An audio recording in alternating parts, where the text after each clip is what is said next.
El 22 de febrero de 1977, 6 personas fueron fusiladas por las Fuerzas Armadas contra un paredón contiguo a la puerta número 19 del Estadio Juan Domingo Perón. Estamos hablando de la cancha del Racing Club de Avellaneda.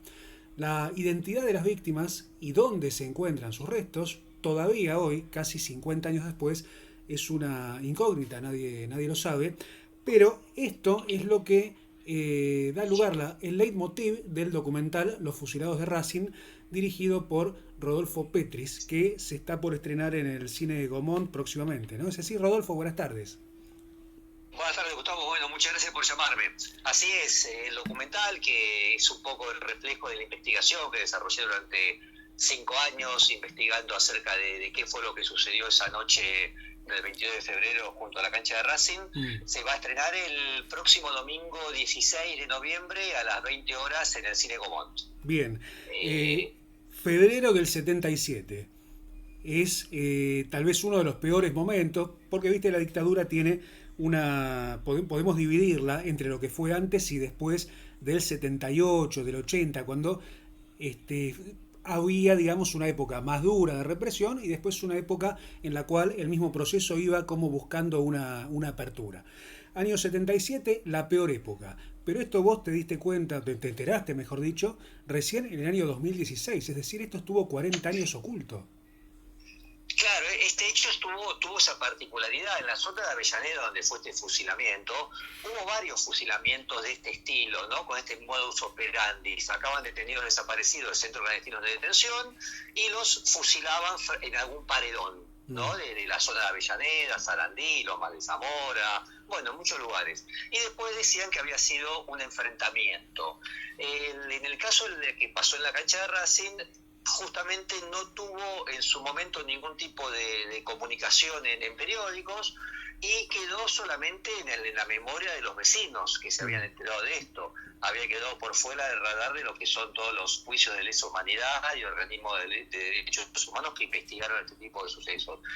Yo me enteré 40 y pico años más tarde a raíz de, bueno, un testimonio que hubo en un juicio de lesa humanidad, donde un testigo que fue a declarar por otro fusilamiento dijo que también sabía que había pasado esto. Y este fue un poco el puntapié de toda esta investigación, este documental. Ese testigo había compartido esa noche unas copas con Oreste Omar Corbata, el ídolo racinguista, ¿no? Exactamente, era un testigo que era amigo de Corbata, el famoso ídolo racinguista. Los dos eran en esa época alcohólicos, ¿no? Corbata lo era, este testigo también, después, bueno, dejó el alcoholismo, ¿no? Y bueno, volviendo una noche a la cancha de Racing, porque Corbata vivía en la cancha de Racing, este jugador, ¿no? Había sido acogido por el club. Se encontraron con los cadáveres tirados a la madrugada, cerca de la 1 de la mañana, y eso los marcó profundamente, ¿no?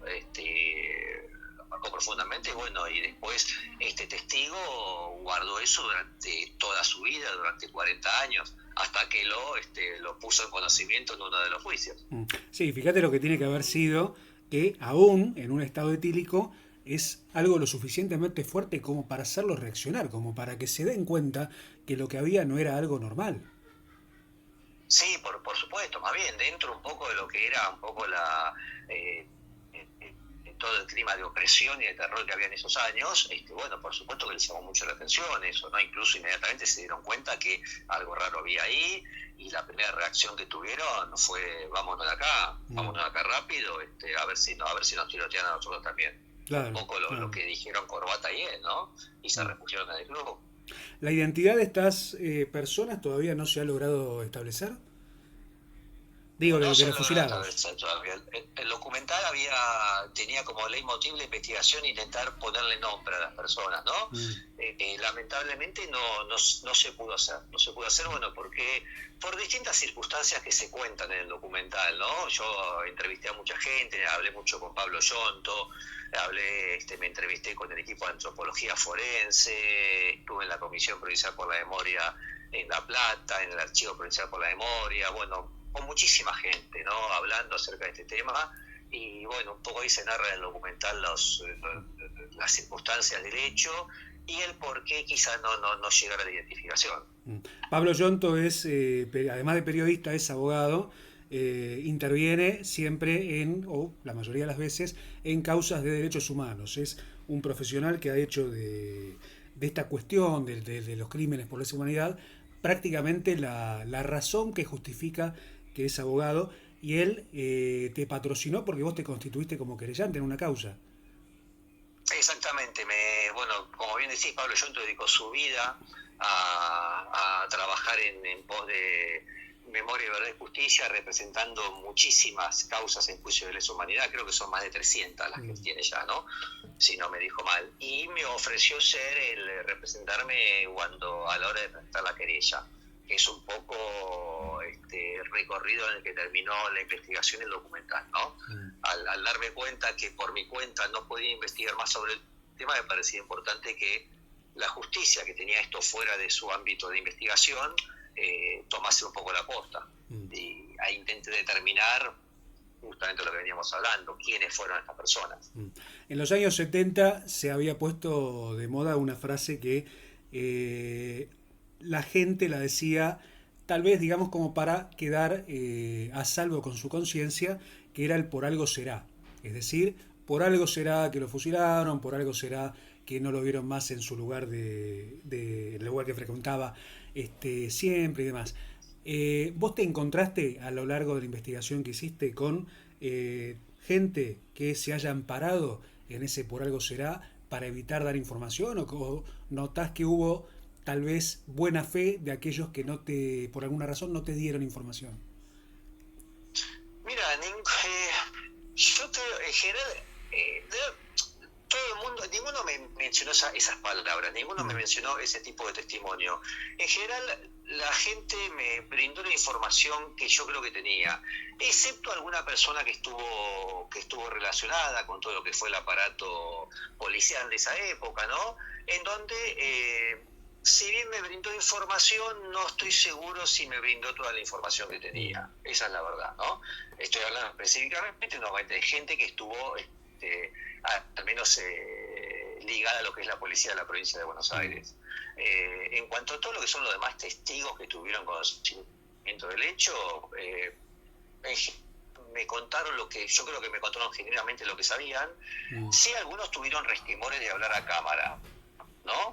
Resquemores de quedar identificados. Más que nada, temores, me parece, ¿no? Temores en función de traumas antiguos que tienen de lo que pasó en toda la época de la historia y el terror que sufrieron. Bien, pero entonces me quedo con esto que decís, que el por algo será ya es algo que ha quedado de lado. Mira, al menos en lo que fue mi investigación, sí, ojo, no, yo creo que hay mucha gente que sigue pensando en eso, ¿eh? Yo creo que hay gente que sigue pensando en el por algo será, ¿eh? Eso no lo niego, me parece que hay gente que sigue teniendo ese tipo de respuestas. Al menos con lo que me tocó hablar a mí, ya te digo específicamente, buscando en términos de testigos y demás, ninguno sentí que me manifestara eso, al menos, ¿no? Ninguno se puso de ese lado. Bien, vamos a hablar un poquito de política, porque vos iniciaste esta investigación en 2016, año en que de alguna manera la pata civil de la dictadura había vuelto al poder a través del gobierno de Cambiemos, y estás por estrenar ahora, casi 10 años después, cuando hay un discurso muy fuerte que tal vez haya contribuido a poner a este gobierno donde está, que es obviamente toda la cuestión que niega lo que fue la represión. Ellos hablan de que hay una guerra. Bueno, por el otro lado se le puede decir, y si hubo una guerra, ¿por qué no aplicaron la Convención de Ginebra? Pero bueno, eso es una discusión aparte. ¿Vos te imaginaste algún día que cuando estabas elaborando este documental que se iba a estrenar, cuando los valores de estos tipos se volvieran a poner de moda?